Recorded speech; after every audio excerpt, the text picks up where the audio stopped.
Panorama group, जो सोचता है वो करता है। जो लवशीले थे वो ऐलान होने वाले हैं, मेरी तबाही का सामान होने वाले हैं। है मशवरा की जलालत से बाजा, वरना जुलूस जंग का मैदान होने वाले हैं। नमस्कार, आप देख रहे हैं न्यूज हार्ट। मैं हूं चंदन झा। सियासत, सिर्फ सियासत, और सियासत में आज दो झूठ वाली खबर है। कहेंगे फिर झूठ वाली खबर? हाँ, तो भाजपा के नेता कह रहे हैं कि दोनों झूठे हैं। कौन? तो तेजस्वी यादव, और दूसरे झूठे कौन? तो राहुल गांधी। खबर अलग अलग है। पहली खबर तेजस्वी यादव की खबर, और तेजस्वी यादव की खबर यह है, आप सब जानते ही होंगे, फिर भी जान लीजिए।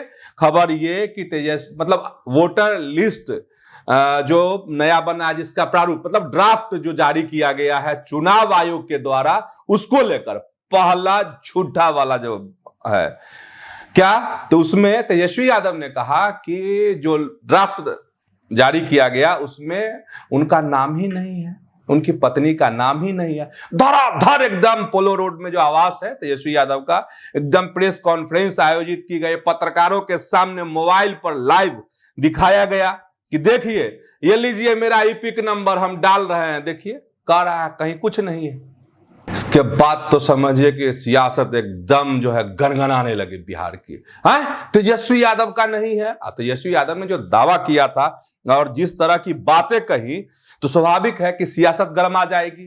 तेजस्वी यादव ने कहा कि बताइए, अब चुनाव आयोग मतलब मतदाता सूची में हम हैं ही नहीं, तो हम चुनाव कैसे लड़ेंगे? तो बड़ा सवाल तो हो गया। लेकिन उससे बड़ा जो है, जिस तरीके से उन्होंने चुनाव आयोग के निशाने पे लिया, वो बड़ा सवाल खड़ा करता है। तेजस्वी यादव ने कहा कि ये गोदी आयोग है। मीडिया को भी कहा जाता है ना, गोदी मीडिया। तो अब नया नामकरण हुआ किसका? तो चुनाव आयोग का, कि ये गोदी आयोग है। गोदी आयोग, चुनाव आयोग थोड़े ही ना है। ये आरोप लगाया गया, और वही नहीं, धमकी भी दी गई उसी प्रेस कॉन्फ्रेंस में, और कहा गया कि समय आने पर सबका हिसाब होगा। तेजस्वी यादव ने उसी प्रेस कॉन्फ्रेंस में कहा। तो स्वाभाविक है कि राजनीति तो गर्म हो जाएगी, उफान तो आएगा।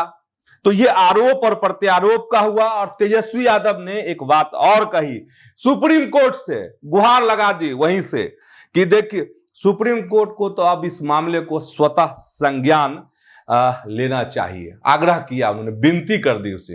अब इधर हुआ एकदम, भाई क्या हो गया, तेजस्वी यादव का नाम नहीं है। वाकई में जो महागठबंधन के नेता कह रहे थे, जो राहुल गांधी कह रहे थे, जिसको लेकर बिहार में बड़ा आंदोलन खड़ा करने की कोशिश की गई, बिहार बंद भी किया गया, समझिए कि सब हक्का बक्का है, तेजस्वी यादव का नाम नहीं है, उनकी पत्नी का नाम नहीं है। लेकिन जैसे ही चुनाव आयोग तक यह बात पहुंची, एकदम धाक से चुनाव आयोग का भी आ गया बयान कि ना, एकदम सफेद झूठ, काला झूठ की बात तो छोड़ दीजिए, सफेद झूठ बोल रहे हैं तेजस्वी यादव। ये देखिए, ये नंबर है, ये तस्वीर है, जिला प्रशासन ने जारी कर दिया। अब जब जारी हो गया एकदम प्रमाण के साथ कि सूची में वह भी है, उनके परिवार के लोग भी हैं, उनकी पत्नी भी है मतदाता सूची में, जो प्रारूप जारी हुआ है उसमें, ड्राफ्ट वाले में, तब तो समझिए कि अब कि क्या हुआ होगा, कैसे, समझ रहे हैं ना, कैसा शौक लगा होगा आरजेडी के नेताओं को, तेजस्वी यादव को, या फिर उनके जो सिपह सालार हैं उनको।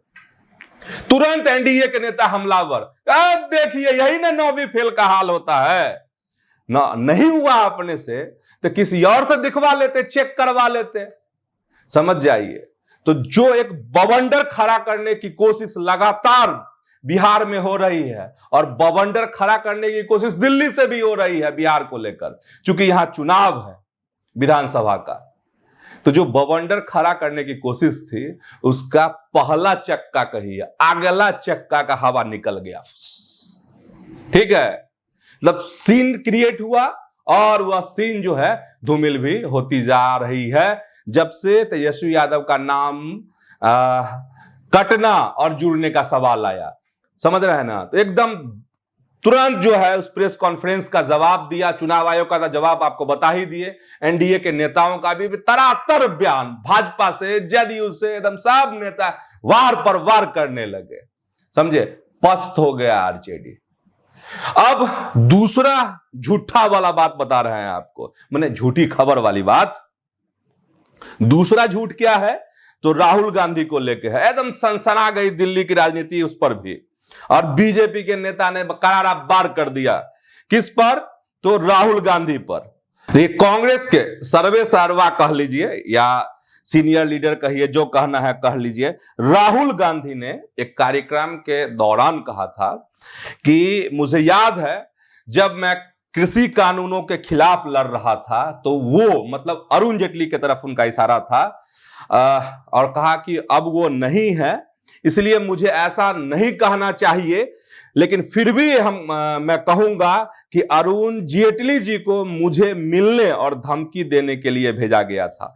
और राहुल गांधी ने इसमें जो बताया था, शब्द अलग हो सकते हैं, भाव बता देते हैं कि कृषि कानून याद ही होगा आप लोगों को कि जब देश में कृषि कानून आया तो किस तरीके से आंदोलन हुआ, फिर कैसे मोदी की सरकार को अपने कदम पीछे करने पड़े, कानून वापस लेने पड़े।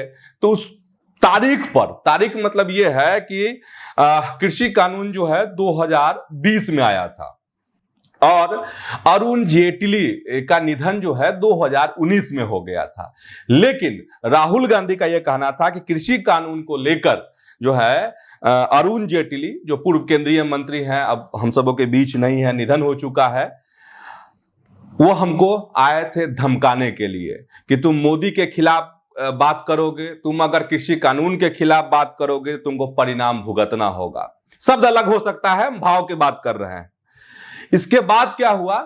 जबकि तथ्य यह है कि 2019 में ही अरुण जेटली का निधन हो चुका है, और कृषि कानून कब बना? तो 2020 में। ठीक है, जैसे ही ये बात सामने आई तो भाजपा के नेता एकदम हमलावर हो गए।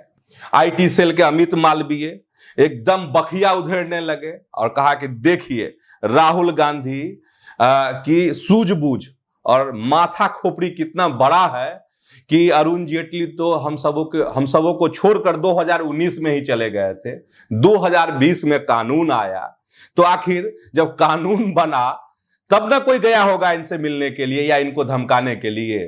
तो जब अरुण जेटली जिंदा थे ही नहीं तो राहुल गांधी को 2020 में कैसे मिलने आ गए? कैसे उन्होंने कृषि कानून पर राहुल गांधी को धमका दिया, धमकी दे दी?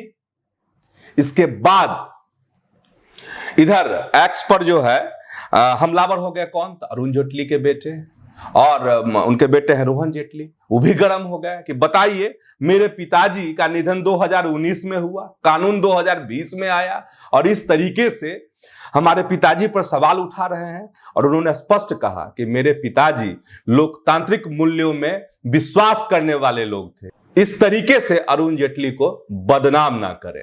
तो यही दो खबर थी, झूठ वाली खबर, अब समझ गए होंगे। अब दूसरी खबर जान लीजिए। एक छोटा सा बयान है किनका? तो पप्पू यादव का। और पप्पू यादव ने कहा है कि देखिए सारे नेता जो हैं कहां व्यस्त हैं, तो किसी को प्रधानमंत्री बनना है और किसी को मुख्यमंत्री बनना है। जनता की जो परेशानी है उस पर किसी की नजर नहीं है, किसी का ध्यान नहीं है। और उन्होंने जिक्र किया जो पटना में जल जमाव वाली स्थिति हुई थी तो उसमें सारे नेता गायब हो गए थे, और किस तरीके से उन्होंने मदद की थी पटना के लोगों की। तो एक उदाहरण बता रहे थे कि नेता जो है ना अपने लिए जोड़ तोड़ करने में लगे हुए हैं, जनता की जो सूद है किसी को नहीं है। वाकई में सच बोल रहे थे।